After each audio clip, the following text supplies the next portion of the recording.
तो देखो टेम्परेचर में फ्लक्चुएशन नहीं है कोई, तो वी कैन से ये अभी स्टेडी स्टेट पे आ गया है। हम थोड़ा टाइम और देखेंगे और टेम्परेचर देख लेते हैं।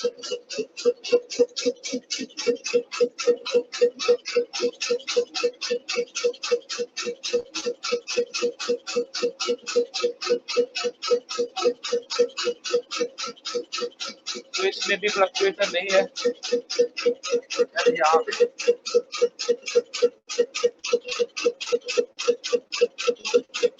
नहीं, ये देखो ये बढ़ रहा है। तो अभी ये स्टेडी स्टेट पे नहीं पहुंचा। और एग्जॉस्ट का देख लेते हैं।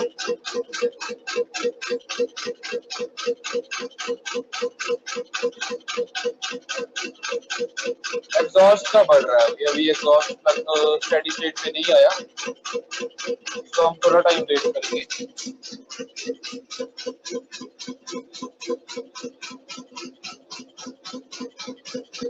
तो ये भी अभी टाइम लगेगा, इसको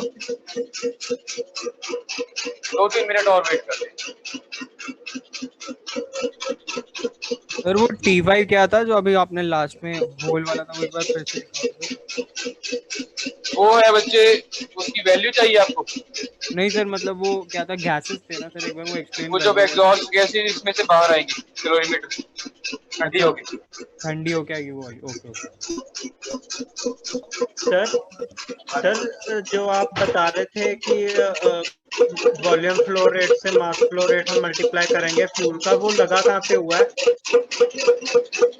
वो ये ब्यूरेट लगा हुआ है, देखो ये फ्यूल है, इसमें डीजल पड़ा हुआ है। जब रीडिंग लेंगे आपको बता देंगे, दिखा देंगे।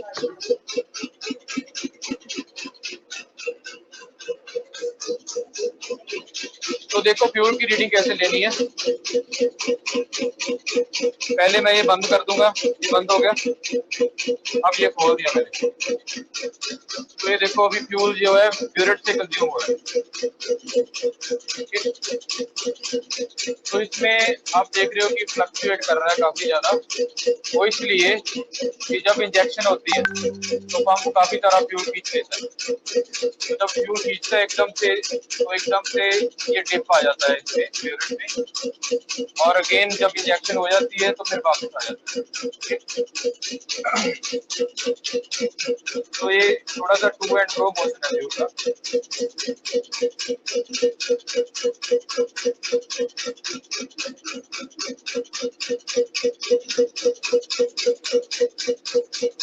तो अभी ये फ्यूल जो है ब्यूरेट से कंज्यूम हो रहा है। 50 सेकेंड हो गए हैं।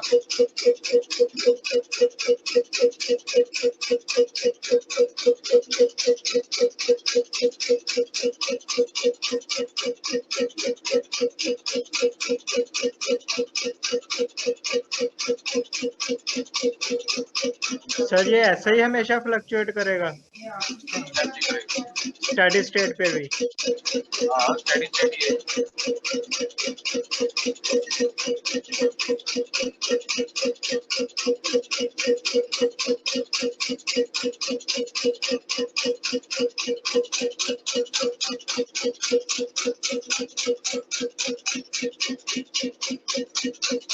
तो मैं 25 cc कंज्यूम करा के बंद कर दूंगा इसको।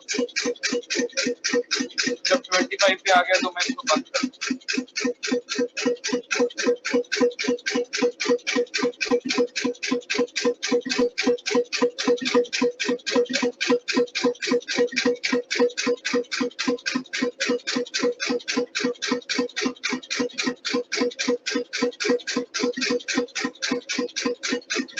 थोड़ा सा ज्यादा होगा 25.5 और इसको टाइम लगा है 130 सेकेंड।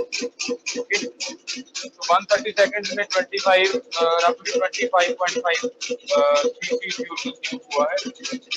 इसका आप मास वॉल्यूम फ्लो रेट निकाल दोगे पहले 25.5 डिवाइड बाय 130 और इसको मल्टीप्लाई कर दोगे डेंसिटी के साथ, वो आपका मास फ्लो रेट है। तो इस तरह हम इसका मास फ्लो रेट है। चेक करेंगे। अब जब इसके ऊपर लोड डालेंगे इंजन के ऊपर, ओके, फिर से हम स्टेडी स्टेट आने का वेट करेंगे और उसके बाद हम फ्यूल का फ्लो रेट मेजर करेंगे। अब आई थिंक स्टेडी स्टेट आ गई होगी, एक बार दोबारा चेक करते हैं।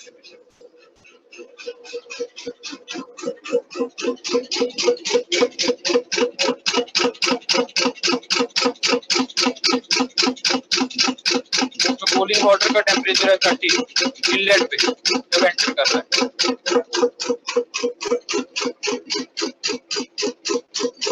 अब वाटर जैकेट का टेम्परेचर है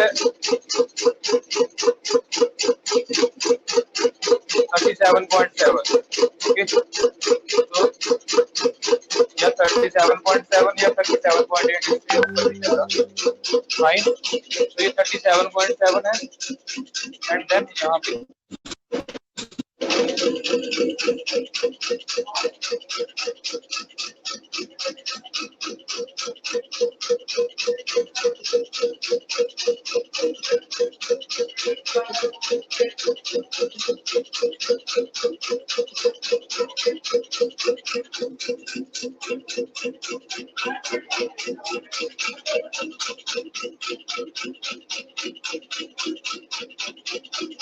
टेम्परेचर ज्यादा नहीं हो गया?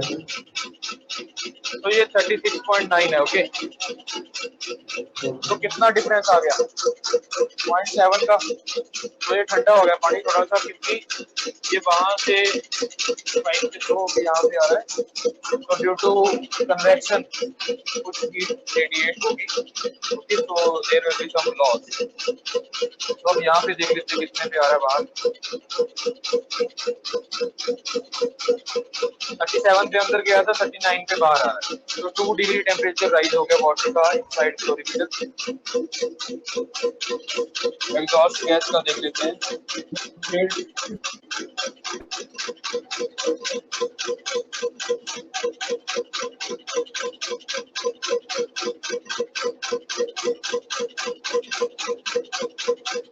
तो ये 57.5 के आसपास है,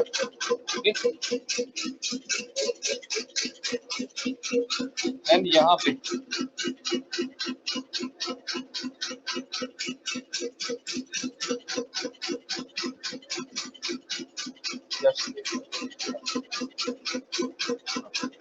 तो ये है 50.6, ओके। तो 6 के 6 टेम्परेचर आ गए, हमें फ्यूल का वॉल्यूम फ्लो रेट पता चल गया। अब हम इंजन के ऊपर लोड डालेंगे, तो वो देखो कैसे डालेंगे।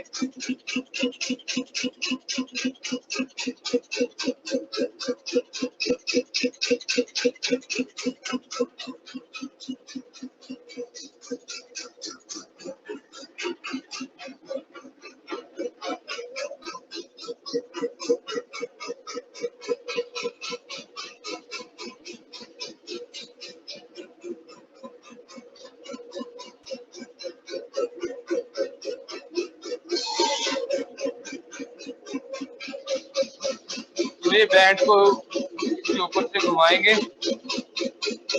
एंड ये हुक इसके ऊपर हम हैंग कर देंगे, ओके। तो ये जो वेट है ये W1 है और इधर W2 है, और ये स्प्रिंग के ऊपर कुछ रीडिंग आ रही है, ये है अराउंड 10 पाउंड। तो 10 पाउंड स्प्रिंग पे, 10 पाउंड यहाँ पे और 10 पाउंड इधर।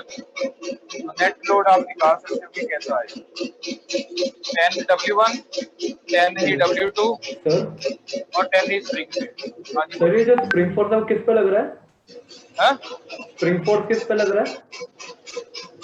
स्प्रिंग फोर्स ये लगा हुआ, देखो यहाँ पे स्प्रिंग बैलेंस लगा हुआ। मतलब फोर्स किस पे लग रहा है स्प्रिंग का? ये बैंड को होल्ड करने के लिए 10 पाउंड का लोड लग रहा है। अच्छा, स्प्रिंग बैलेंस यही बताएगा। ओके। फाइन। तो अब व्हील ऐसे घूम रहा है, ये बैंड को उठा के ले जाएगा इधर इधर वाली साइड पे। तो ये स्प्रिंग इसको पकड़ के रख रहा है, इसको पकड़ के रखेगा ऐसे यहाँ से। इसको पकड़ने के लिए 10 पाउंड का लोड लग रहा है। 10 पाउंड की फोर्स लग रही है, ओके नॉट फोर्स, 10 पाउंड का लोड लग रहा है, और इंटू जी कर दोगे तो आपकी फोर्स आ जाएगी। फाइन। तो अभी हम देखेंगे कि फ्यूल कंजम्पशन थोड़ी बढ़ जाएगी क्योंकि इंजन के ऊपर लोड लग रहा है और टेम्परेचर भी बढ़ जाएगी सारे। थोड़ी टाइम वेस्ट करते हैं।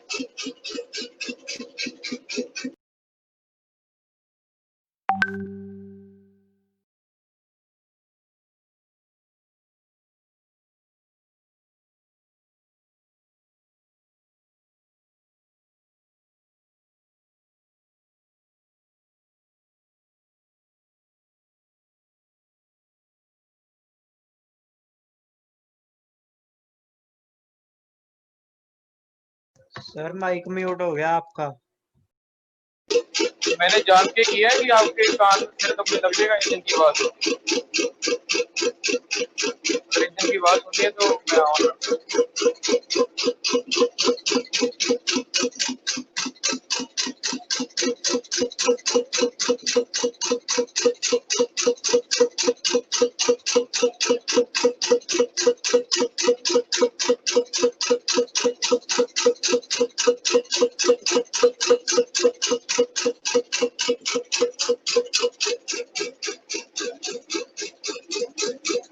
तो ये गवर्नर देख लो चल रहा है।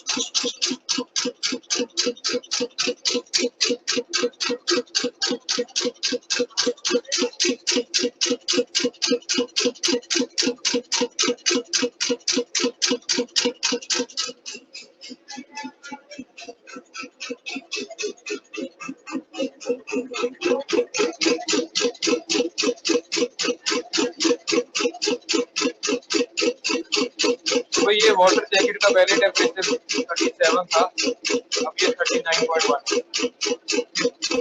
ज्यादा फ्यूल अंदर जा रहा है, ज्यादा एनर्जी जनरेट हो रही है और वाटर ज्यादा हीट होके आ रहा है। और यहाँ पे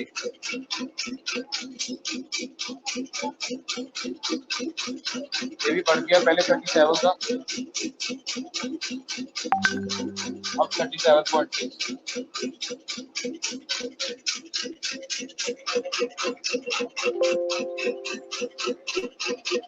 तो ये पहले 39 था, अब 40 हो गया, 40.2। अगर जॉस का देख लेते हैं,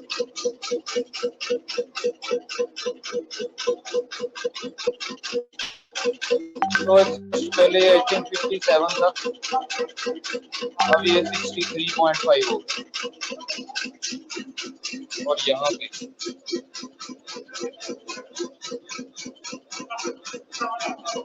ये पहले 53 के आसपास था, 57 हो गया।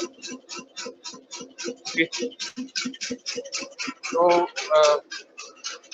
फ्यूल फ्लो रेट भी देख लेते हैं। तो अब फ्यूल लेवल एग्जैक्टली 0 पे है। मैं इसको 50 पे शुरू करूँगा।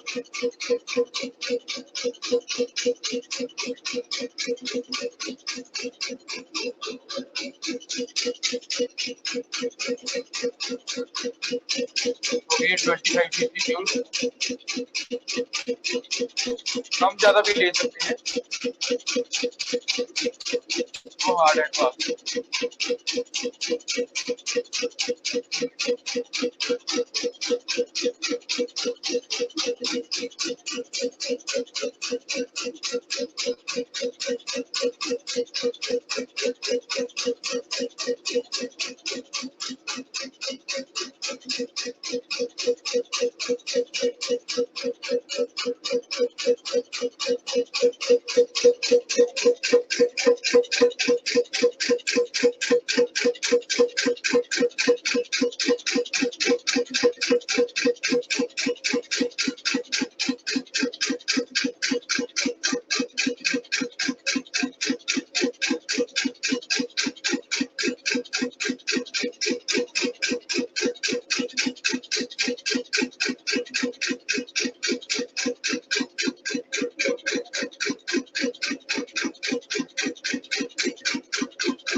तो ये भाई लास्ट टाइम कितना इंक्लूड है,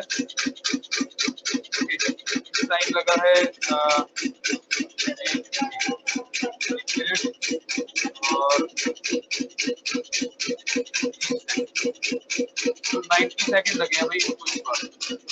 तो पिछली बार से काफी कम हो गया है, पिछली बार 130 सेकंड, इस बार ओनली 90 सेकंड भाई।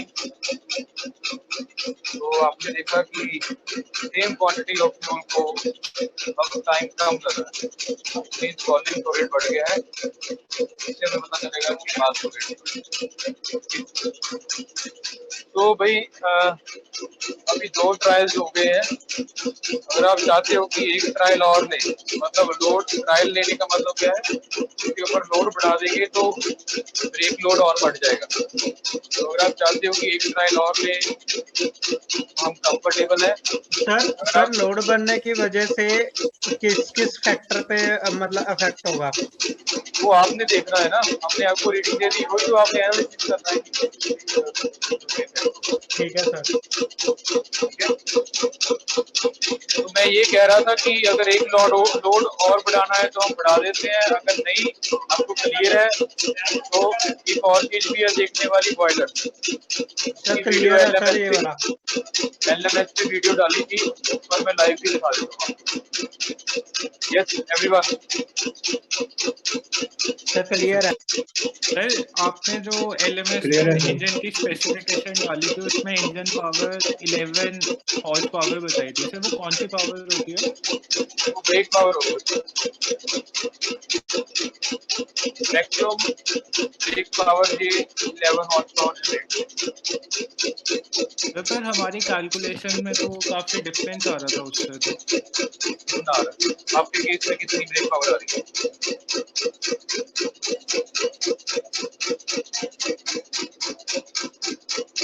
बोलो। 1 के आसपास आ रही थी, कितनी 1 हॉर्स पावर के आसपास। अब ये लोड कम था ना हमारा, तो ऐसा नहीं है ना कि ये पूरा लोड है कि इसके ऊपर लोड जा ही नहीं सकता। ये तो बहुत कम लोड है, आपने देखो इसकी स्पीड पे भी कोई फर्क नहीं आया। ये इतने लोड को नहीं है कुछ जानते, काफी कम लोड है भाई। Yes sir. तो वो मैक्सिमम लोड है जो इंजन के ऊपर डालते हैं। इंजन को कभी भी हम मैक्सिमम लोड पे नहीं ऑपरेट करते, उससे कम ही रखते। तो ये भी जो केस आपको अभी बताया है करके, ये काफी कम लोड है। ओके, तो भाई अभी इंजन बंद कर रहे हैं। देखो पहले हमने वो बेल्ट उतार दी है, उसके बैंड ब्रेक उतार दिया है, इंजन को नो लोड पे ले आए हैं दोबारा। तो अब नो लोड पे लाने के बाद ये यहाँ पे लीवर है, लीवर। तो अगर इस लीवर को मैं लिफ्ट कर दूंगा तो इंजन को फ्यूल की सप्लाई बंद हो जाएगी। अगर मेरा मूड बदल गया तो मैं इसको दोबारा ऐसे रिलीज कर दूंगा, तो ये दोबारा चल पड़ेगा। ओके, ये देखो दोबारा स्टार्ट हो गया। तो अगर डीजल इंजन को रोकना है तो एक ही तरीका है, उसकी फ्यूल की सप्लाई बंद करो। ओके, अगर पेट्रोल इंजन को रोकना है तो स्पार्क को डिस्कनेक्ट कर दो। जो स्पार्क, हाँ जी बोलो। सही जो आपकी जो एक कैम घूम रही है, जो अपर आर्म है, सिर्फ उसकी फ्रीक्वेंसी कम क्यों है नीचे वाले से? फ्रीक्वेंसी कम है? यस, तो वो जब तेज घूम रहा था तब ऐसे लग रहा था। नहीं, वो वीडियो में आपको रुक रुक के जा रहा है। ओके, ऐसे नहीं है, ये कैम दोनों को एक साथ ही घुमाएगी, सिंगल कैम है ना। ठीक है भाई, क्लियर है? सो अभी मैं आपको दूसरी लैब में लेके चलता हूँ, वहाँ पे बॉयलर का डेमो दे देंगे आपको। तो अभी मैं डिस्कनेक्ट कर रहा हूँ वीडियो, फिर दोबारा रिकनेक्ट करूँगा।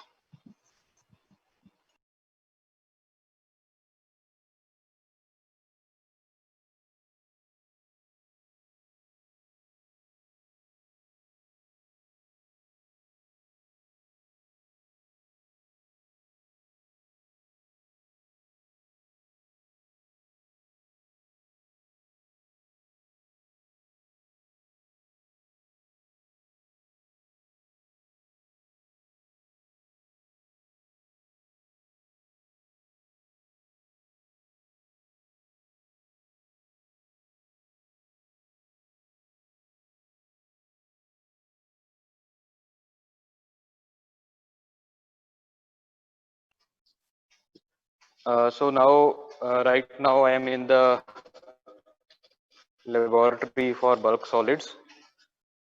So इसी लैब में ये हमारा oil fired burner, sorry not burner, boiler installed है। सो कितने बच्चों ने LMSP को वीडियो देखी थी जो मैंने पोस्ट की थी? Has anyone seen that video? Yes? किसी ने देखी थी वो वीडियो? सर थोड़ी मतलब देखी तो थी सर, तो सर कहता है जिसमें सर बाहर कहता है मतलब ग्राउंड में कर रहे थे इंजन का। ओके, कोई बात नहीं, मैं दोबारा बता देता हूँ। सो भाई इसमें ना हमने 3 चीजें स्टडी करनी है कि इसमें मोटी मोटी बात बताता हूँ आपको। इसमें 3 फ्लूइड्स फ्लो कर रहे हैं। ओके, 3 फ्लूइड्स कौन कौन से हैं? पहला है वाटर, जो कि इसका मेन वर्किंग फ्लूइड है। दूसरा है ऑयल, जो कि सोर्स ऑफ एनर्जी है। और थर्ड है एयर, जो कि हमें हेल्प करेगा फॉर द कंबशन। ओके, सो तीनों के अलग अलग पाथ हैं तीनों फ्लूइड्स के, तो तीनों मैं आपको बताता हूं अभी। फाइन। सो सबसे पहले जो ये आप पार्ट देख रहे हो यहाँ पे, ये है डीमिनरलाइजेशन यूनिट। सो ये हर एक बड़े छोटे पावर प्लांट में यूज होता है। सो इसका पर्पस ये है कि अगर हम वाटर को डीमिनरलाइज ना करें, स्ट्रेट अवे जो टैप वाटर है उसको फीड कर दे, सो उससे क्या होगा, जो पाइपलाइंस है उनमें स्केलिंग होनी स्टार्ट हो जाएगी। सो स्केलिंग मींस जो पाइप वॉल्स हैं वहां पे मिनरल्स डिपॉजिट होने स्टार्ट हो जाते हैं।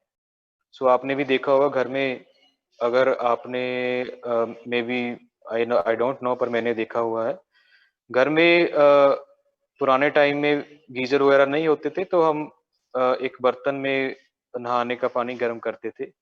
सो थोड़े टाइम बाद उस बर्तन में वाइट सब्सटेंस डिपॉजिट होना स्टार्ट हो जाता था। Yes sir.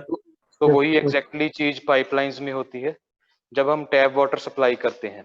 सो अगर आप देखो अपने गीजर की सर्विस करवाओ तो गीजर में भी आपको वो सेम चीज मिल जाएगी। ओके, सो थोड़े टाइम बाद ये प्रॉब्लम आनी स्टार्ट हो जाती है। सो ये इसका साइड इफेक्ट ये है कि जो वो मिनरल्स की लेयर जमा होती है, ओके, वो मिनरल्स की layer as an insulator act करती है। और क्योंकि हमने वाटर को पाइपलाइन में ही हीट करना है, और वो जो मिनरल की लेयर है वो हीट को पाइप से वाटर में फ्लो होने से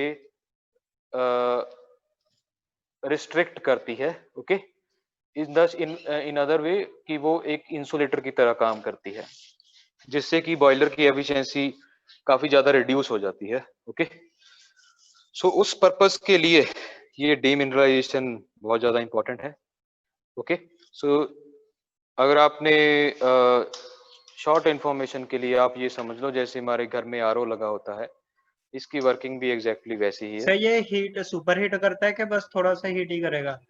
नहीं नहीं, ये अभी हमने हीट कहाँ किया, डीमिनरलाइज किया है, अभी तो मिनरल्स बाहर निकाले, अभी कुछ नहीं किया। सर ओके, वो थोड़ा दोबारा बता दोगे कैसे निकालेंगे इसको? क्या निकालेंगे? इसने टैप मिनरल्स को। वाटर भेजा, इसमें यहाँ से टैप वाटर भेजा और इधर से डीमिनरलाइज वाटर बाहर आ जाएगा। इस प्लांट की वर्किंग में नहीं जाऊंगा मैं, वही मैं आपको बता रहा हूँ कि जैसे आरओ काम करता है वैसे ही ये काम करता है। फाइन सर ये बॉयलर एक्सेसरी है ना फिर ये? हाँ, बॉयलर एक्सेसरी है। ठीक है sir. Fine, so water after demineralisation यहाँ से बाहर आ जाएगा।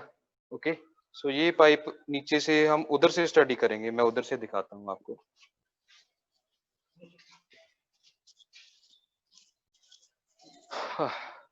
सो ये यहाँ पे आ गई पाइप, ये वाली वही पाइप है सेम, ये यहाँ से आ रही थी और ये यहाँ पे आ गई।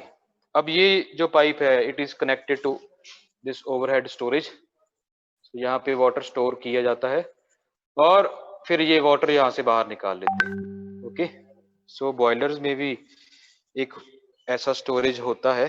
फाइन, सो यहाँ से ये वाटर बाहर आ जाएगा और ये जो वाटर की सप्लाई है ये डीमिनरलाइज्ड है। सो डीमिनरलाइज्ड वाटर को हम पहले प्री हीट करेंगे। सो थ्योरी में आपने ये स्टडी किया होगा कि पहले प्रेशराइज करते हैं फिर प्री हीट करते हैं इकोनोमाइजर में। Yes sir. इसमें थोड़ा सा डिफरेंट है, इसमें उल्टा है, इसमें हम पहले प्री हीट करेंगे। ओके, सो ये जो पानी है ये चला जाएगा यहाँ पे जाके ये इस पाइप के अंदर आ जाएगा, ये एक बड़ी पाइप है और यहाँ से बाहर आ जाएगा। अभी कुछ नहीं हुआ, ठीक है। अब यहाँ से वाटर बाहर आ जाएगा, इस चैम्बर में आ जाएगा। अब ये जो पार्ट है ये है इकोनोमाइजर। सो मैं काफी बार मैंने बात की है इस पार्ट की, इकोनोमाइजर की। इकोनोमाइजर में यहाँ से सब पहले समझो कि यहाँ से एग्जॉस्ट गैसेस आ रही हैं बाहर। ओके, ये बॉयलर में से एग्जॉस्ट गैसेस बाहर आ रही हैं, यहाँ पे हमने इस ट्यूब में वाटर भेज दिया है। ओके, सो ये ऐसे एक कॉइल की फॉर्म में ये ट्यूब होगी और उस ट्यूब की सराउंडिंग में ये एग्जॉस्ट गैसेस हैं। सो एग्जॉस्ट गैसेस वाटर को प्री हीट कर देंगी, वाटर थोड़ा सा प्री हीट होके यहाँ से बाहर आ जाएगा, बाहर आके ये दोबारा इस पाइप में जाएगा।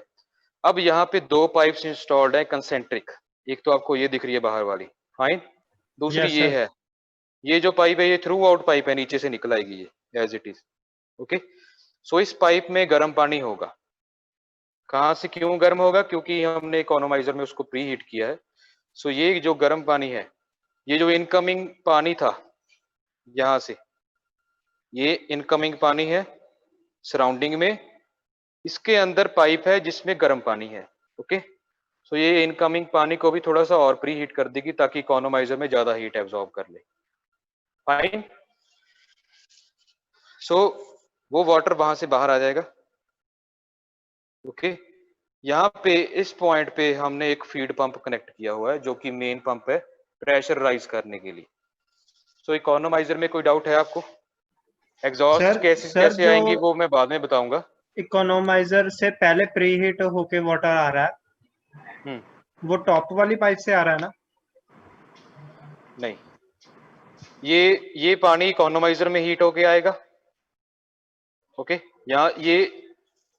यहाँ पे इनलेट है इकोनोमाइजर का और ये आउटलेट है इकोनोमाइजर का। ओके सर, ठीक है सर। तो फिर जो इकोनोमाइजर से वाटर आ रहा है वो हीट लूज नहीं करेगा जब नीचे? हाँ, वो लूज कर देगा इस वाटर को।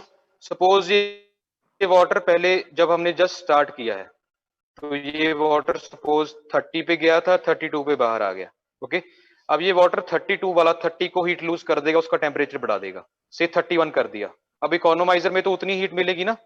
अब अगर पहले 2 डिग्री बढ़ रहा था, अब 31 पे जा रहा है, अब कितना हो जाएगा? 33 हो जाएगा। अब ये 33 वाला 31 को फिर से हीट करेगा। ओके सर, पर इकोनोमाइजर का एक वो होगा ना कि इस टेम्परेचर तक हीट करेगा, या 2 डिग्री हर बार थोड़ी बढ़ाएगा? एक टॉपिंग लिमिट होगी कि उससे ज्यादा नहीं करेगा। पर इसमें हम कर क्या रहे हैं, हम जो सिस्टम का टेम्परेचर है वो बढ़ा रहे हैं। ओके, सो जो ओके हीट ऐड होगी वो सारी हाई टेम्परेचर पे ऐड होनी स्टार्ट हो जाएगी। ठीक है सर। अगर हम हीट को हाई टेम्परेचर पे ऐड करेंगे तो सिस्टम की इरिवर्सिबिलिटी कम हो जाती है। ओके, सो एक ठीक है mean temperature of heat addition होता है। अगर mean temperature of heat addition आप बढ़ा दो तो सिस्टम की एफिशिएंसी बहुत बढ़ जाती है। ओके, और ये कह लो कि सिस्टम की जो एफिशिएंसी है वो फंक्शन होता है mean temperature of heat addition. So जैसे जैसे आप टेम्परेचर बढ़ाते जाओगे सिस्टम का हीट एडिशन के लिए तो सिस्टम की एफिशिएंसी बढ़ती जाएगी। ओके, सो ये भाई मैं वो दूसरी साइड पे आ गया। यहाँ से ये इकोनोमाइजर से वाटर हीट होके आ रहा है and we supply this water to this feed pump. So ये फीड पंप जो है इस केस में एक रेसिप्रोकेटिंग पंप है जिसको पावर मिल रही है इस मोटर से, और ये बेल्ट एंड पुली सिस्टम लगा के हम इसको पावर देंगे। इसमें 3 पिस्टन सिलेंडर लगे हुए हैं, यानी 3 सिलेंडर वाला रेसिप्रोकेटिंग पंप है। सो ये piston 1, piston 2, piston 3। Okay, so ये 3 पिस्टन है 1, 2 और 3, और ये इनके सिलेंडर्स हैं। ओके, सो हम यहाँ से लो प्रेशर पे वाटर भेजेंगे और यहाँ से वाटर प्रेशराइज होके बाहर आ जाएगा। सो जो प्रेशर इसमें राइज हो रहा है वाटर का वो आई थिंक 17 बार है। मेरे को देख लेने दो एक बार, जस्ट वेट। हाँ, 17 बार है। सो अगर हम 1 बार पे वाटर दे रहे हैं तो वो 17 बार पे बाहर आ जाएगा। फाइन।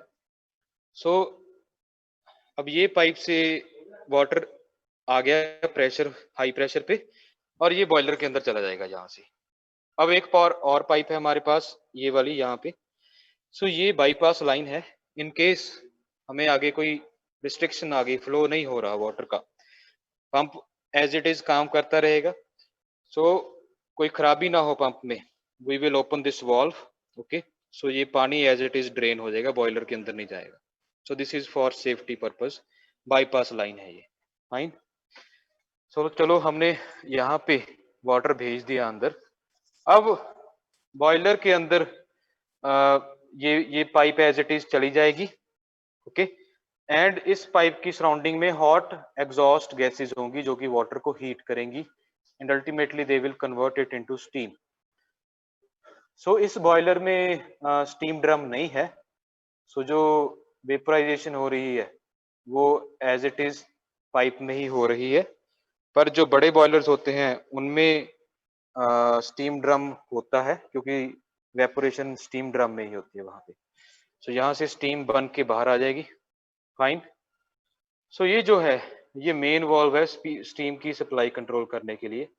अगर हमने स्टीम की सप्लाई देनी है तो ये वॉल्व खोल देंगे, अगर बंद करनी है तो इसको बंद कर देंगे। अगर हमने स्टीम को डिस्पोज करना है तो ये जैसे वाटर का बाईपास था ऐसे ही स्टीम का बाईपास है, तो ये वॉल्व खोल देंगे तो स्टीम इसमें जानी बंद हो जाएगी, यहाँ से सीधा बाहर ये ड्रेन हो जाएगी स्टीम। फाइन। अब यहाँ पे देखो, इसको कंफ्यूज नहीं होना, ये जो आप देख रहे हो ये चीज ये इंसुलेशन है। ओके, ये पाइप नहीं है, पाइप अंदर इतनी ही है, ये सेम डायमीटर है पाइप का, इतना ही डायमीटर है, बस ये इंसुलेशन लगाई हुई है यहाँ पे सो दैट स्टीम अपनी एनर्जी एटमॉस्फेयर को लूज ना कर दे। जैसे आपने अभी देखा है इंजन के केस में, वाटर जैकेट में आते हुए इनटू द कैलोरीमीटर उसमें around 0.5 degree Celsius temperature lose कर दिया वाटर। Yes sir. तो ऐसे ही स्टीम में भी हो सकता है, तो इसीलिए इसको इंसुलेट करते हैं। सो अब ये स्टीम लाइन देखो कहाँ जा रही है। सो यहाँ से स्टीम बाहर आई। ओके, तो यहाँ से होके ये मेन स्टीम लाइन है भाई, इसको हम भेजेंगे एक स्टीम टरबाइन में।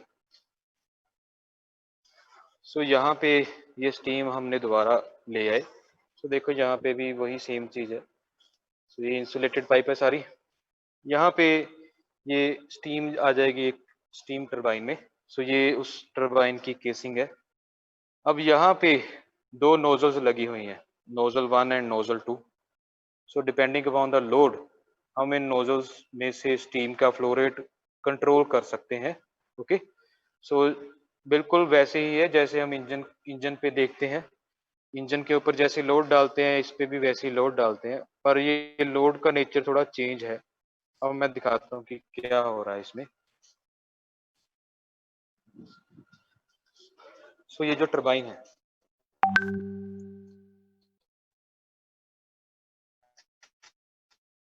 ये इसकी शाफ्ट आ गई बाहर की हुई है, और ये कपलिंग के साथ मतलब अगर डायनेमो अटैच की है तो इसका इलेक्ट्रिकल लोड होगा। सो ये डायनेमो सर कुछ आपकी इलेक्ट्रिसिटी आवाज कट जनरेट गई करेगी थी, यहाँ एक से, और बार बता और ये दीजिए। हाँ, ये यहाँ पे कपलिंग की हेल्प से इसको कनेक्ट, और इसको इलेक्ट्रिक लोड के साथ कनेक्ट किया होगा हमने।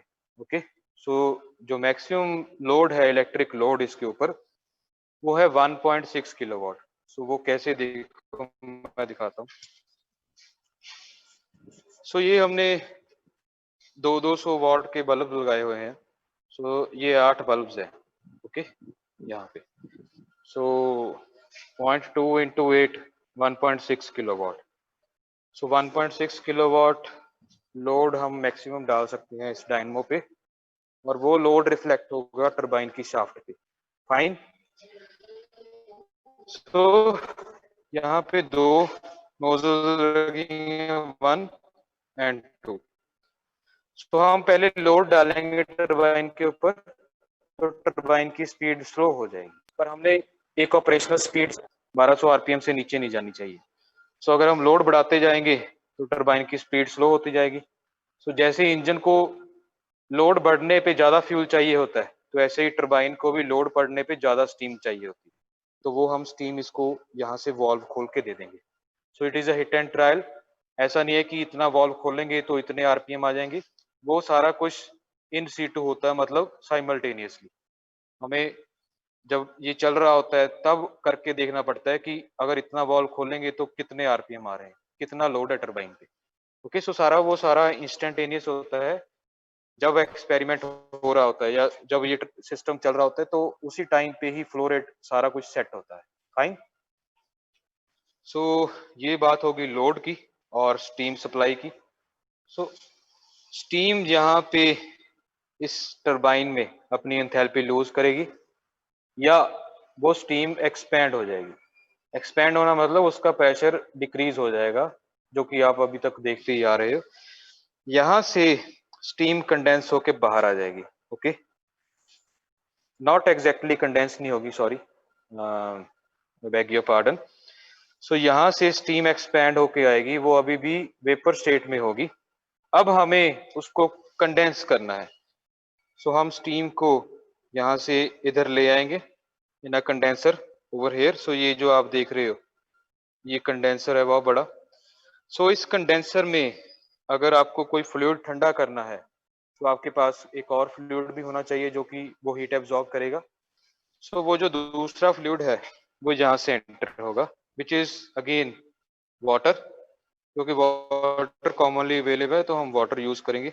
सो यहाँ से कूलिंग वाटर एंटर होगा, यहाँ से स्टीम एंटर होगी, दोनों अपनी उनमें हीट ट्रांसफर होगा, यानी स्टीम वाटर को हीट लूज कर देगी और वाटर हीट होके यहाँ से बाहर आ जाएगा, एंड इस वाटर को हम वहां पे डंप कर देंगे। ओके, सो अब ये वाटर जो है, यहाँ पे जो वाटर डंप हुआ, ये वाटर एक अंडरग्राउंड वेल, जो कि वो वहां पे विंडो के दूसरी साइड है, बाहर है एक अंडरग्राउंड। हाँ जी बच्चे बोलो, सर कहाँ से नेटवर्क नहीं कटी आ थी? रहा सर। कहाँ से कटी थी? क्या नहीं समझ आया? कंडेंसर समझ आ गया? यस। कंडेंसर तक समझा। तो भाई ये कंडेंसर है, टरबाइन से यहाँ से स्टीम बाहर आ जाएगी। ओके, स्टीम टरबाइन में से निकल के कंडेंसर में आ जाएगी यहाँ पे इस पाइप से, और इधर से हम कूलिंग वाटर भेज रहे हैं अंदर। ओके, ये कूलिंग वाटर स्टीम को ठंडा करेगा और खुद हीट हो जाएगा, हीट होके यहाँ से बाहर आ जाएगा। ओके, और इस वाटर को हम यहाँ पे डिस्पोज कर देंगे इस एंड पे। जो स्टीम है यहाँ से, ये जो छोटी पाइप है, इसमें से स्टीम निकलेगी कंडेंस होके, और इसको भी हम यहाँ पे डिस्पोज कर देंगे। सो जो कूलिंग वाटर है और जो कंडेंस्ड स्टीम है यानी वाटर, ये दोनों इकट्ठे होके एक अंडरग्राउंड वेल में जाएंगे। वो वेल, ये जो लैब है इसके जस्ट बाहर एक वेल बनाई हुई है, उस वेल में वो वाटर और ये कंडेंस स्टीम जाएंगे। ओके, सो अब ये जो कूलिंग वाटर है यहाँ पे, ये जो कूलिंग वाटर आ रहा है, इसका भी कोई सोर्स होगा, तो इसका सोर्स वही अंडरग्राउंड वेल है। सो होता क्या है, वो अंडरग्राउंड वेल में वाटर भरा हुआ है। ओके, एक पंप एक्स्ट्रा हम यूज करते हैं, अलग है ये पंप, सेम पंप नहीं है। सो यहाँ पे ये पंप है भाई, बहुत बड़ा पंप है ये। सो ये पंप जो है ये अंडरग्राउंड वेल में से पानी उठाएगा और ये यहाँ पे डिलीवर कर देगा। और ये वो सेम पाइप है जो कि कंडेंसर की इनलेट पे कनेक्ट हो रही है। सो देखो मैं दिखाता हूँ आपको। सो ये जा रही है वो पाइप। ओके, और ये कनेक्ट हो रही है कंडेंसर इनलेट के साथ। फाइन, तो हम वाटर वेस्ट नहीं कर रहे, वाटर को रिसर्कुलेट कर रहे हैं for condensation of the steam. So water के फ्लो रेट में कोई डाउट है आपको कि वाटर कहाँ से आया था, कैसे स्टीम बनी, फिर कैसे कहाँ पे जाएगा? एनीवन? सर डाउट नहीं No, है, बस एक चीज थी कि जैसे जो हमारी स्टीम जा रही है उसमें अभी भी थोड़ी एनर्जी तो होती है ना सर, हाँ होगी। तो हम उसको कंडेंस क्यों कर रहे हैं? मतलब वो तो फिर वेस्ट हो रही है, वो एटमॉस्फेयर में जा रही है कंडेंस वो हम तो पूरी। इसलिए करते हैं जहाँ पे क्लोज साइकिल हो, मतलब कि आपको सेम स्टीम बार बार सेम वाटर यूज करना हो बार बार। अब बार बार क्यों यूज करना है, क्योंकि आप देखो यहाँ पे डीमिनरलाइजेशन यूनिट लगा हुआ है। सो डीमिनरलाइज्ड वाटर काफी कॉस्टली होता है। सो अगर आप हर एक साइकिल के लिए, ओके, हर एक बार नया वाटर भेजो डीमिनरलाइज करके, सो आपके प्लांट की ऑपरेशनल कॉस्ट बहुत बहुत ज्यादा बढ़ जाएगी। सर नया वाटर नहीं, हम जो स्टीम जो हम कंडेंस कर रहे हैं उसमें थोड़ी बहुत एनर्जी है, तो हम उसको भी एक्सट्रैक्ट नहीं कर सकते किसी तरीके से? वो कैसे करोगे सर आप मतलब बताओ? अगर हम एक और टरबाइन लगाएं। सर उसी को नहीं, अगर रीहीट कर लें फिर से। हाँ रीहीट करते हैं, रीहीट करके भी अल्टीमेटली उसको कंडेंस तो करना पड़ेगा ना, क्योंकि जो पंप है वो सिर्फ water vapours, not water vapours, liquid को हैंडल करेगा, वेपर्स को तो हैंडल ही नहीं करता पंप। और अगर आपने कोई सिस्टम ऐसा लगाना भी है, अगर आप कह रहे हो एक और टरबाइन लगा दोगे, तो वो टरबाइन आपकी थोड़ा टाइम में चलेगी, फिर डैमेज हो जाएगी, क्योंकि टरबाइन को high pressure high temperature steam चाहिए। ओके, जिसकी क्वालिटी मोर देन 1 होनी चाहिए, यानी ड्राई होनी चाहिए स्टीम। अगर आप वेट स्टीम भेजोगे तो उसमें वाटर वेपर्स ही हुए होंगे। वो वाटर वेपर जब हाई वेलोसिटी पे ब्लेड्स को स्ट्राइक करेंगे तो वो बहुत जल्दी ब्लेड्स को इरोड कर देंगे। सो आप तो कॉस्ट रिकवर करने की बात कर रहे थे, उल्टा आपके ऊपर और कॉस्ट पड़ जाएगी। सर हम कंडेंस स्टीम को बॉयलर के इनलेट में भी तो लगा सकते हैं। बॉयलर के इनलेट पे? यस सर, मतलब जो आपने प्री हीट किया उससे अच्छा कि कंडेंस स्टीम ही दे दो सर, उसमें तो हीट होगी ना। हाँ, काफी चीजें पॉसिबल हैं, पर ये जो डेमोस्ट्रेशन यहाँ पे चल रही है, it is just simple Rankine cycle based है, इसमें कोई मॉडिफिकेशन नहीं की हुई। सिंपल रैंकाइन साइकिल पता है ना आपको? सर फीड पंप के बाद कहाँ पे पानी जा रहा है? स्टीम टरबाइन पे? पहले मेरे को बच्चे की डाउट क्लियर करने दो, आप वेट करो। हाँ ओके जी सर। बच्चे बोलो आप।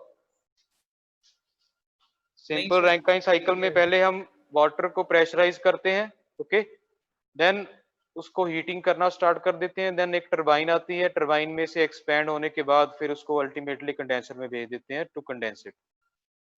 ओके, सो जो आप कंडेंसर में हीट निकाल रहे हो वहां पे आप और कोई हीट रिकवरी इंस्ट्रूमेंट लगा सकते हो, इस पे काफी काम चल रहा है।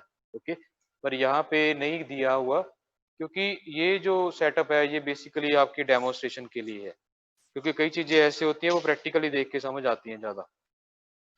ओके, सो ठीक है, आपके व्यूज बहुत सही हैं कि हम उस हीट को भी रिकवर कर सकते हैं, बट नॉट हेयर। वो आप अपने अपना एक प्रोजेक्ट में आप डिस्कस कर सकते हो। It is something related to research. Okay, so ये जो चीजें हैं ये सारी वेल एस्टेब्लिश्ड हैं, इनके ऊपर फर्दर आप मॉडिफिकेशन करके अपनी रिसर्च कर सकते हो। ये एक रिसर्च का टॉपिक हो सकता है, but not a commercial topic. Commercial way में अगर आप देखो तो it is not applicable. Fine sir आप ये स्टार्ट करके दिखाओगे? नहीं, अभी स्टार्ट नहीं होगा। Yes, any other doubt? Yes एकम। सर मैं ये पूछ रहा था, फीड पंप के पास जो पानी है वो स्टीम टरबाइन में जा रहा है ना? नहीं नहीं, फीड पंप से यार स्टीम टरबाइन में क्यों जाएगा? उसको गर्म नहीं करोगे? हाँ जी, बॉयलर में जाएगा फिर।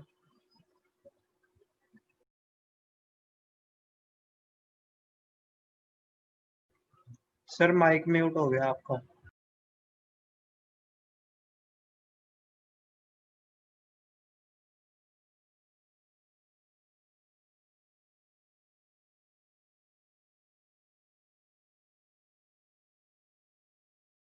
सर माइक म्यूट हुआ हुआ सर।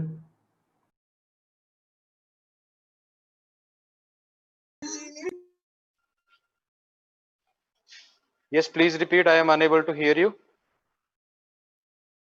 सर मैं वही फ्लो पूछ रहा था, फीड पंप के बाद पानी कहाँ पे जा रहा है? फीड पंप के बाद बॉयलर में जाएगा ना, उसको हीट करने यहाँ पे बॉयलर में जाएगा। ये यहाँ से एंटर हुआ, ये इनलेट है बॉयलर का, और यहाँ से ये स्टीम बन के बाहर आ जाएगा, इसमें हीट होगा वाटर। ओके ठीक है, और वो बाहर कहाँ पे जा रहा है? बाहर हाँ? कहाँ, बाहर फिर किसके इनलेट में जा रहा है? टरबाइन पे। ठीक है, टरबाइन से कंडेंसर में जाएगा। और हाँ। उसके बाद सर और वो कपलिंग कहाँ पे लगी हुई है? डायनो 8 बल्ब ये है यार यहाँ पे से टरबाइन के पीछे है ना ये? हाँ, टरबाइन के बैक साइड पे सर इसका क्या मेन फंक्शन है? आउटपुट इलेक्ट्रिसिटी लेने के जनरेट लिए? करना है। आउटपुट लेने के लिए ना? हाँ। Okay, so I think water flow rate में आपको नहीं, फ्लो में आपको नहीं कोई डाउट है। सो अभी जो दूसरा इंपॉर्टेंट चीज है वो है एयर। सो ये जो है ये एफडी फैन है। एफडी फैन मतलब फोर्स ड्राफ्ट फैन। तो यहाँ से एयर अंदर एंटर होगी, ये नहीं घूमेगा, ये फिक्स्ड है। ये बेसिकली गेट है। सो इसको हम ऐसे घुमा के, ये जो आप देख रहे हो एरिया यहाँ पे, इसको कम ज्यादा कर सकते हैं। यानी फैन तो उतनी स्पीड पे ही घूमेगा, उसकी इनलेट एयर की सप्लाई या मास ऑफ एयर वो हम कंट्रोल कर सकते हैं इस पैसेज को कम ज्यादा करके। ओके, तो यहाँ से एयर अंदर एंटर होगी। ओके, और यहाँ से वो बाहर आ जाएगी at slightly higher pressure than atmospheric. So अगर एटमॉस्फेरिक प्रेशर 1 बार है, सो ये रफली 1.1 पे बाहर आ जाएगी, ताकि ये इसके अंदर फ्लो हो सके बॉयलर के अंदर। सो बॉयलर के अंदर नीचे से एयर आएगी, एंड ऊपर से ये जो ब्लैक पार्ट देख रहे हो आप यहाँ पे, ये वाला, ये इंजेक्शन नोजल है। ओके, सो इसमें से हाई प्रेशर पे फ्यूल हमेशा आता रहता है continuous, not like diesel engine जिसमें कि इंजेक्शन जो है रुक रुक के होती है। इसमें कॉन्टिन्यूस है, स्टार्ट एक बार हो गया तो कॉन्टिन्यूसली डीजल अंदर आता जाएगा। और डीजल को इग्नाइट कैसे करना है, ये जो पार्ट आप देख रहे हो यहाँ पे, ये इग्नाइटर है। ये स्टार्टिंग में जब फ्यूल अंदर आएगा और नीचे से एयर आ रही है, सो एक बार ये फ्यूल इग्नाइट कर देगा, उसके बाद इसका काम खत्म, फिर डीजल कॉन्टिन्यूसली बर्न होता रहेगा। ओके, सो यहाँ से नीचे से एयर आ रही है, ऊपर से स्प्रे फॉर्म में डीजल आ रहा है, ये इग्नाइटर इसको इग्नाइट कर देगा। सो यहाँ पे अंदर कंबस्शन स्टार्ट हो जाएगी, जिसके कारण काफी सारी एग्जॉस्ट गैसेस प्रोड्यूस होंगी। वो एग्जॉस्ट गैसेस जो है, जो वाटर ट्यूब्स हैं अंदर जिनमें वाटर है एट हाई प्रेशर, उनको हीट करेंगी। ओके, एंड हीट करने के बाद वो यहाँ से बाहर आ जाएंगी, पर अभी भी उनके पास काफी सारी एनर्जी होगी। सो अच्छा, इकोनोमाइजर में है ना सर? हाँ हाँ, एकम बच्चे रिक्वेस्ट है, मेरे को बोलने दिया करो, मैं सारी चीजें वही एज इट इज बता रहा होता हूँ। Okay, sorry sir. सो यहाँ से वो एग्जॉस्ट गैसेस बाहर आ जाएंगी। ओके, बाहर आके कहाँ पे आई? इकोनोमाइजर में। क्यों इकोनोमाइजर में? क्योंकि जो एग्जॉस्ट गैसेस हैं उनको हम काफी देर तक अंदर स्टेगनेंट नहीं रख सकते। अगर आपको हीट ट्रांसफर करवानी है एग्जॉस्ट गैसेस से इनटू द वाटर, तो आपको थोड़ा टाइम चाहिए। तो टाइम इतना नहीं होता, और हम इतने टाइम के लिए गैसेस को अंदर नहीं रख सकते, क्योंकि बाहर से काफी फ्लो पे एयर आ रही होती है। ओके, सो वो स्टेडीनेस मेंटेन करने के लिए हमें एग्जॉस्ट गैसेस को जल्दी जल्दी बाहर निकालना पड़ता है। सो बाहर निकाल के भी उनमें अभी काफी हीट कंटेंट पड़ा होगा, तो उसको फर्दर हीट और निकालने के लिए हम एक सेपरेट चैम्बर में भेजते हैं जिसको हम बोलते हैं इकोनोमाइजर। सो यहाँ पे इकोनोमाइजर में फिर से हम उनकी हीट ट्रैप कर लेते हैं। ओके, किसकी? एग्जॉस्ट गैसेस की। कैसे? फीड वाटर को प्री हीट करके। ओके, क्योंकि ये वाटर को भी हमने अल्टीमेटली हीट करना है, तो क्यों ना एग्जॉस्ट गैसेस की हेल्प से ही इसको पहले प्री हीट कर ले। सो प्री हीट करने के बाद अब एग्जॉस्ट गैसेस थोड़ी सी और एनर्जी लूज कर देंगी और ये बड़ी पाइप जो है आप देख रहे हो, इनमें से होती हुई बाहर चली जाएंगी। सॉरी। तो इनको हम एक चिमनी में भेज देंगे जो कि काफी हाइट पे है, so that the exhaust gases do not come back to the ground. तो वो ऊपर चली जाए, इसलिए उनको थोड़ी हाइट पे छोड़ते हैं। तो ये जो है ये पाइप आप देख रहे हो, ये एग्जॉस्ट गैसेस की आउटलेट है। ओके, सो जितनी हम ट्रैप कर सकते थे उतनी मैक्सिमम पॉसिबल हमने एनर्जी इसमें से निकाल ली है, उसके बाद हम इसको बाहर निकाल देते हैं, पर स्टिल अभी भी इनमें काफी सारी एनर्जी बची रह जाती है। अब एयर फ्लो में कोई आपको डाउट है कि एयर कैसे फ्लो होगी, कैसे एग्जॉस्ट गैसेस बनेंगी? Yes, anyone? Sir air flow का डाउट नहीं है सर, कंबशन थोड़ा समझ नहीं आया कि कहाँ हो रहा है एंड कैसे हो रहा है। कंबशन बच्चे, ये जो आप ब्लू पार्ट देख रहे हो ना, ये बॉयलर है। इसमें यहाँ से नीचे से एयर जाएगी अंदर, और ये जो ऊपर आप ब्लैक पार्ट देख रहे हो ये डीजल नोजल है। तो इसमें से हाई प्रेशर पे डीजल इंजेक्ट होगा अंदर स्प्रे फॉर्म में। ओके, पर अभी भी वो बर्न नहीं होगा, उसको बर्न करने के लिए ये इग्नाइटर यूज करेंगे। ओके, सो मैं आपको एग्जांपल दे देता हूँ। जैसे शादी में हलवाई होते हैं ना, उनके पास वो एक स्टोव होता है। आपने सभी ने कैरोसिन स्टोव देखा होगा। हाँ सर देखा है। तो बिल्कुल वैसी ही वर्किंग है इसकी। ओके, क्योंकि ये क्लोज्ड है, इसको हमने एयर भी देनी है। सो जो कैरोसिन स्टोव होता है वो हम ओपन एयर में चलाते हैं, वो अपने आप एटमॉस्फेयर से एयर निकाल लेते हैं। पर ये क्लोज्ड है, इसको हमने एयर देनी है, तो वो फैन से देनी है यहाँ से। तो ये जो चैम्बर है ये एयर एनरिच्ड होता है, इसमें बहुत ज्यादा एयर पड़ी होती है। ऊपर से हम वो फ्यूल डीजल स्प्रे करते हैं। ओके, सो ये इन्वर्टेड कैरोसिन स्टोव मान लो आप। ओके, अच्छा तो जैसे ठीक है वो सर। स्टोव में से फ्लेम निकलती है, वैसे ही ये ब्लैक पार्ट है इंजेक्टर, तो इसमें से फ्लेम निकलती रहेगी कॉन्टिन्यूसली। ओके, तो जैसे सर कैरोसिन वाले में होता है उसको हम पंप देते हैं ना, जहाँ हाँ पे जी। फ्यूल भरते हैं, तो हाँ वैसे ही बिल्कुल एग्जैक्टली सेम वही चीज है। सर, बट जैसे हम देखते हैं अगर फ्लेम इन्वर्टेड होती है तो वो ऊपर की तरफ आ जाती नहीं है। नहीं, वो तब होता है अगर आप ओपन में पड़े हो, ओपन में कंबशन कर रहे हो। अब इसमें क्या है, ये देखो यहाँ पे एयर इनलेट है, ऊपर कोई इनलेट आउटलेट कुछ नहीं है, एग्जॉस्ट गैसेस का पैसे नीचे है। ओके, सो अगर इस तरीके की सिचुएशन हो तो जो फ्लेम है वो हमेशा नीचे को ही जाएगा। फ्लेम ठीक विल है sir. Always follow the path जहाँ पे एयर का। हाँ, जहाँ ठीक है पे सर। आपका सर्कुलेशन क्रिएट कर रहे हो ना, जहाँ पे वहीं पे ही जाएगी वो हमेशा। ऐसा नहीं, जरूरी नहीं है कि वो ऊपर को राइज करेगी, ऊपर को तब राइज करती है जब वो ओपन एटमॉस्फेयर में हो, क्योंकि जो ये गैसेस बनती हैं ये हाई टेम्परेचर पे होती हैं, एयर से लाइट होती हैं, तो इनकी टेंडेंसी होती है कि ये एयर से ऊपर चली जाए। ओके, सो इसीलिए ये हमेशा ऊपर को फ्लो करती हैं जब आप ओपन सिस्टम की बात करते हो, ओपन में आप फ्लेम इग्नाइट करते हो। ओके, पर अगर ऐसी सिचुएशन हो जहाँ पे एक प्रॉपर फोर्स्ड सर्कुलेशन हो रही हो, तो फिर वो फ्लेम वही पैसेज फॉलो करेगी जो आप उसको दिखाओगे। फाइन। ठीक है सर। Yes sir. सो अब लास्ट बचा है fuel flow rate, fuel flow का। सो ये जो आप मेटेलिक टैंक देख रहे हो, इसमें डीजल स्टोर हुआ रहता है। सो डीजल को हम जस्ट वेट, यहाँ से बाहर निकाल लेंगे। ओके, सो ये आउटलेट है और ये हमने कनेक्ट किया हुआ है यहाँ पे। ओके, यहाँ से ये डीजल बाहर आ जाएगा और यहाँ से हम इसको निकाल लेंगे। डीजल को इधर नहीं जाएंगे, वो कुछ उसका और पर्पज है, मैं बताता हूँ, just wait.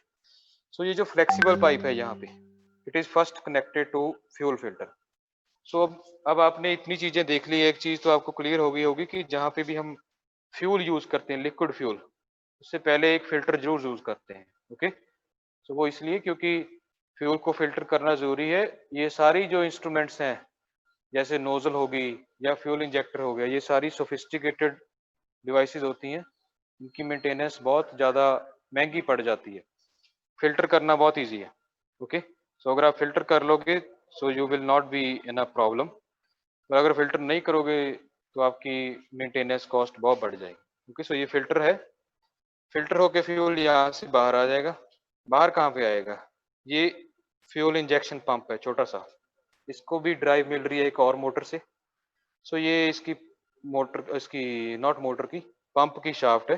Okay, so motor will drive this shaft, ये पंप को मोशन आएगा, ये लो प्रेशर पे फ्यूल आ रहा है और यहाँ से निकल के हाई प्रेशर पे बाहर आ जाएगा। इस फ्यूल को हम बाहर निकाल लेंगे यहाँ पे। ओके, यहाँ पे ये इस जहाँ पे आ जाएगा। अब ये अगेन नीचे नहीं जाएगा, ओके, ऊपर जाएगा क्योंकि इसकी रिक्वायरमेंट ऊपर है। फाइन, ऊपर कहाँ पे रिक्वायरमेंट है? फ्यूल इंजेक्टर के पास। सो ये फ्यूल यस यहाँ से आया और यहाँ पे एक फ्लेक्सिबल पाइप में होते हुए ये यहाँ पे जाएगा, ये इसका वॉल्व है और यहाँ से ये फ्लेक्सिबल पाइप से होते हुए फ्यूल इंजेक्टर में चला जाएगा। सो ये आपको क्लियर है भाई, फ्यूल कैसे फ्लो होगा? सर वो नीचे क्यों नहीं जाएगा? हाँ, नीचे मैं आपको बताता हूँ, पहले ये बताओ आप।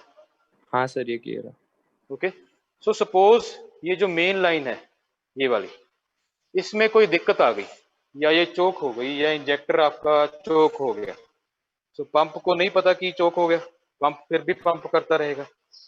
सो यहाँ पे भी हमने एक बाईपास क्रिएट किया हुआ है, तो यहाँ से फ्यूल नीचे चला जाएगा, नीचे जाता हुआ अगेन यहाँ पे आएगा, तो ये ऐसे ही घूमता रहेगा। सो पंप अब यहाँ से फ्यूल नहीं लेगा इस पाइप से, क्योंकि पीछे से आ रहा है ऑलरेडी। सो ये इस सर्किट में फ्लो होना स्टार्ट हो जाएगा। ठीक, फाइन। तो ये वर्स्ट केस सिनेरियो है, सेफ्टी पर्पस के लिए है, ऐसा होता नहीं कभी। फाइन। जी सर। सो भाई मेरे हिसाब से बॉयलर में इतना ही है, अगर आपकी कोई डाउट है you can ask me.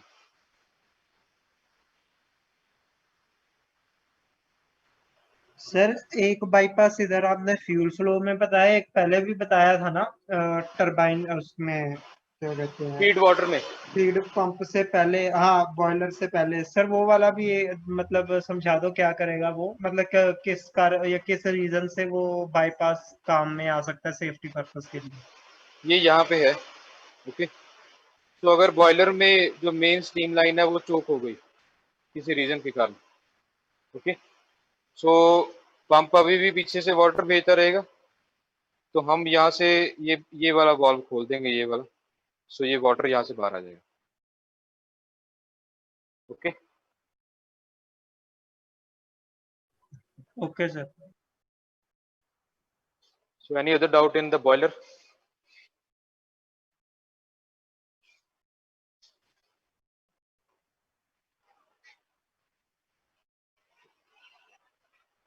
Yes, any doubts? No sir. Okay, so I am going back to the lab.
Yes, students, if you have any doubt, we still have 10 more minutes. You can ask me.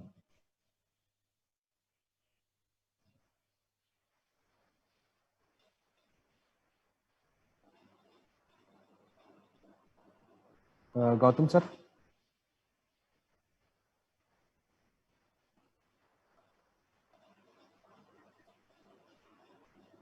Sir एक बार फिर से explain कर दोगे brief में वो engine कौन सा? Sir जो अभी आपने किया है जो स्टीम वाला। स्टीम वाला? Yes sir. जो बॉयलर है? Boiler, sorry, not engine. Yes sir. बच्चे मैं आ गया अभी लैब से, मैंने पूछा बार बार कि सर डाउट सर बताओ। कोई आपके पास डायग्राम है, उस पे कर दो एक्सप्लेन, लैब की जरूरत नहीं। नहीं, डायग्राम नहीं है मेरे पास अभी। फिर आप एलएमएस पे वीडियो चेक कर लेना, एलएमएस पे भी सेम वीडियो डाली हुई है। Okay sir.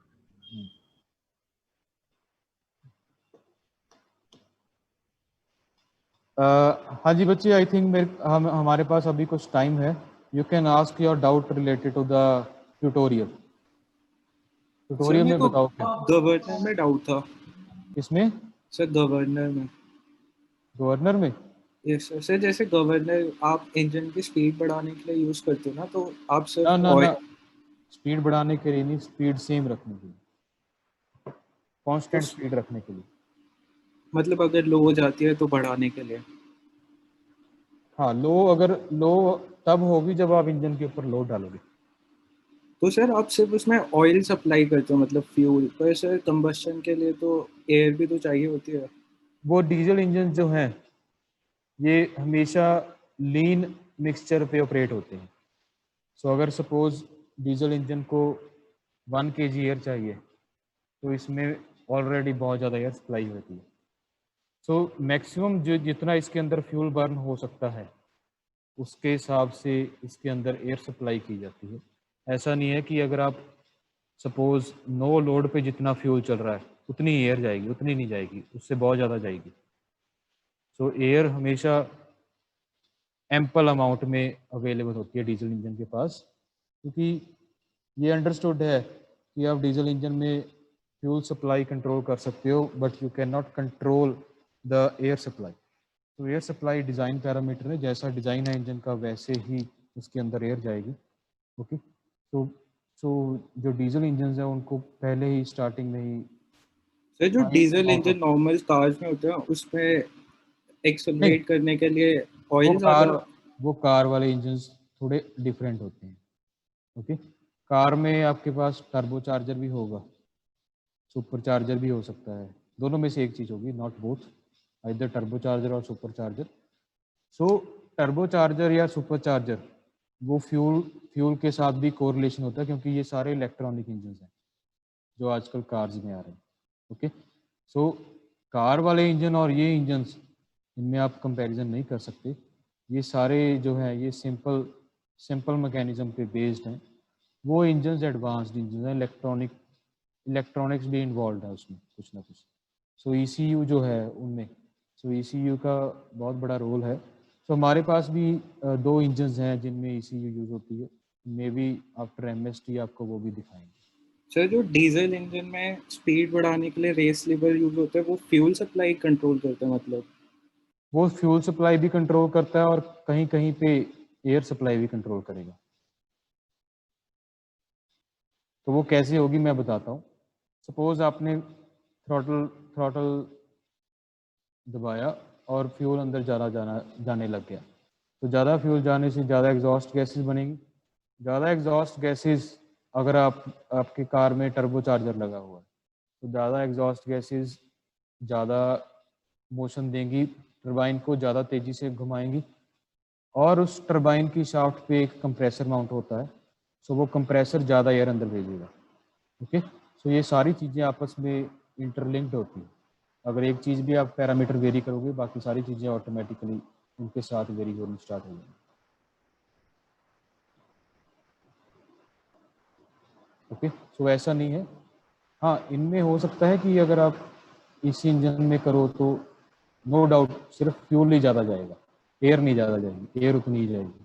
ओके, और जो इलेक्ट्रॉनिकली कंट्रोल्ड इंजन हैं उनमें आप air as well as fuel दोनों का फ्लो रेट वेरी कर सकते हैं। सर हमें ECU के बारे में पढ़ाएंगे? ECU के बारे में नहीं पढ़ाएंगे। ECU होता क्या है ये बता देंगे मोटा मोटा सा, ऐसे नहीं कि उसका सारा सर्किट बताएंगे कि यहाँ से ये डायोड ऐसे करेगा वो ऐसे करेगा। सर वो नहीं, मतलब कि अगर वाल्व टाइमिंग चेंज करनी है, वो उसकी कोडिंग कैसे होती है? नहीं नहीं, इतनी डेप्थ में नहीं जाएंगे। ये ME वालों के है, ME स्टूडेंट्स के लिए, बिकॉज उसके लिए you need some good knowledge of IC engine. Okay sir. So वो थोड़ा सा, जैसे ये सब्जेक्ट आपका अप्लाइड थर्मोडायनेमिक्स है, वो चीज़ आप पढ़ सकते हो एडवांस्ड IC इंजन में। एडवांस्ड IC इंजन सब्जेक्ट है यहाँ पे, तो उसमें थोड़ा सा एडवांस्ड कोर्स है वो। सो बेसिक या अप्लाइड